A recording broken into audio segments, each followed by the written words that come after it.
ಜೋರ್ದಾರ್ ಅಂತ ಪ್ರಮಾಣದಲ್ಲಿ ಕ್ರಿಕೆಟ್ನಲ್ಲಿ ಎಂಟ್ರಿ ಹೊಡಿತಾ ಇದ್ದಾರೆ. ಅಂಥ ಒಂದು ಎಂಟ್ರಿ ಹೊಡಿತಿರುವಂಥ ಯುವಕರಲ್ಲಿ ಈ ಬಳಗ ಇವತ್ತಿನ 6ನೇ ಯುವ ವಿಶ್ವಕಪ್ ಗೆದ್ದಂಥ ಯುವಕರು ಇನ್ನು ಮುಂದಿನ ದಿನಗಳಲ್ಲಿ ಇನ್ನೂ ದೊಡ್ಡ ಪ್ರಮಾಣದಲ್ಲಿ ಸಾಧನೆಗಳನ್ನು ಮಾಡ್ತಾರೆ ಅನ್ನೋದ್ರಲ್ಲಿ ಎರಡು ಮಾತಿಲ್ಲ, ಮಾಡ್ತಾ ಇದ್ದಾರೆ.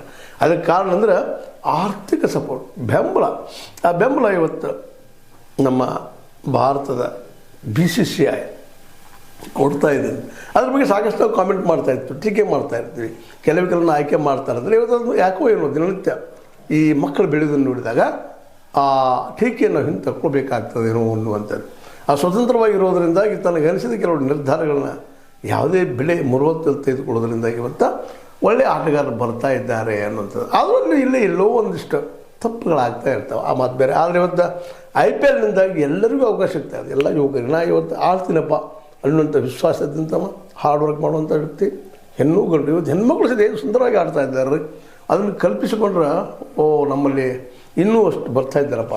ಮೊನ್ನೆ ನಮ್ಮ ವಿಶ್ವಕಪ್ಪನ್ನು ಹೆಣ್ಮಕ್ಳು ಗೆದ್ದಾಗಂತೂ ಖುಷಿ ಪಟ್ಟಿದ್ದವ್ರು ಕ್ಯಾಚ್ ಹಿಡಿದಿದ್ದಾಗಿರ್ಬೋದು, ಅವರ ಬಾಲಿಂಗ್ ಮಾಡಿದ್ದಾಗಿರ್ಬೋದು, ಬ್ಯಾಟ್ಸ್ ಬಿಸಿದ್ದಾಗಿರ್ಬೋದು, ನಾವು ಗಂಟೆಗಿಂತ ಏನು ಕಡಿಮೆ ಅನ್ನುವಷ್ಟು ಮಟ್ಟಿಗೆ ತೋರಿಸಿದ್ರಿಂದಾಗಿ ಇವತ್ತು ನಮ್ಮ ದೇಶದಲ್ಲಿ ಪ್ರತಿ ಓಣಿಯಲ್ಲಿ ಕ್ರಿಕೆಟ್ ಆಡುವ ಯುವಕರ, ಹುಡುಗರ, ಮಕ್ಕಳ ದಂಡು ಹೆಚ್ಚಾಗ್ತಾ ಇದೆ. ಹೀಗಾಗಿ ನಮ್ಮಲ್ಲಿ ದಾಂಡಿಗರು ಹೆಚ್ಚು ಬರ್ತಾ ಇದ್ದಾರೆ, ಅದೇ ಕಾಲಕ್ಕೆ ಚಂಡಿಗರು ಸಹ ಹೆಚ್ಚಾಗ್ತಾ ಇದ್ದಾರೆ.